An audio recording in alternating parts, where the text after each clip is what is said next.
நான் கடாயை பற்ற வச்சு 1.5 டீஸ்பூன் எண்ணெய் விட்டுக்கிறேன். காஞ்சி வந்துட்டுருக்கு. இந்த நேரத்தில் கடலப்பருப்பு சேர்த்துக்கிறேன்.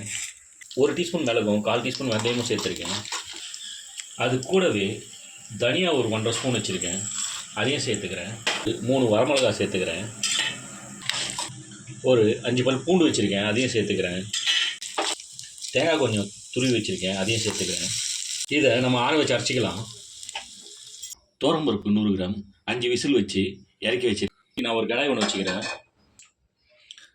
எண்ணெய் கொஞ்சம் சேர்த்துக்கிறேன். அதில் கடுகு சேர்த்துக்கிறேன். உளுத்தம்பருப்பு வெந்தயம் சேர்த்துக்கிறேன். வெங்காயம் சேர்த்துக்கிறேன். கருவேப்பிலை சேர்த்துக்கிறேன். இப்போ நான் தக்காளி சேர்த்துக்கிறேன். தக்காளி சேர்த்த கையோட பருப்பும் சவுச்சவும் சேர்த்துக்கிறேன். பருப்பும் தக்காளியும் சேர்ந்து வதங்கி வரட்டும்.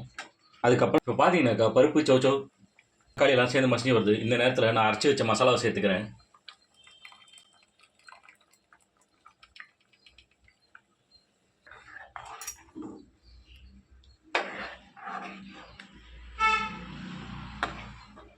இது நல்லா ஒரு கொதி வரட்டும். இப்போ நான் உப்பு சேர்த்துக்கிறேன்.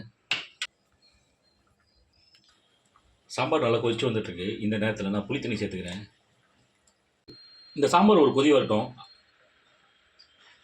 நான் ஸ்டவ் பற்ற வச்சு ஒரு சின்ன கடாய் ஒன்று வச்சுருக்கேன். அதில் கொஞ்சம் நெய் சேர்த்துக்கிறேன். நெய் உருகிடுச்சு. இந்த நேரத்தில் கொஞ்சம் வெங்காயமும் ஒரு 2 பல் பூண்டும் தட்டி வச்சுருக்கேன், அதை சேர்த்துக்கிறேன். கூட பெருங்காயம் ஒரு சிட்டியை சேர்த்துக்கிறேன். பூண்டும் வெங்காயம் வதங்கிட்டு இருக்கு. இந்த நேரத்தில் ஒரு 1/2 டீஸ்பூன் மிளகாத்தூள் சேர்த்துக்கிறேன். இந்த தாளிப்பை நான் ஆஃப் பண்ணி சாம்பாரில் சேர்த்துக்கிறேன். மல்லித்தழை போட்டு சாம்பார் ஆஃப் பண்ணிக்கிறேன்.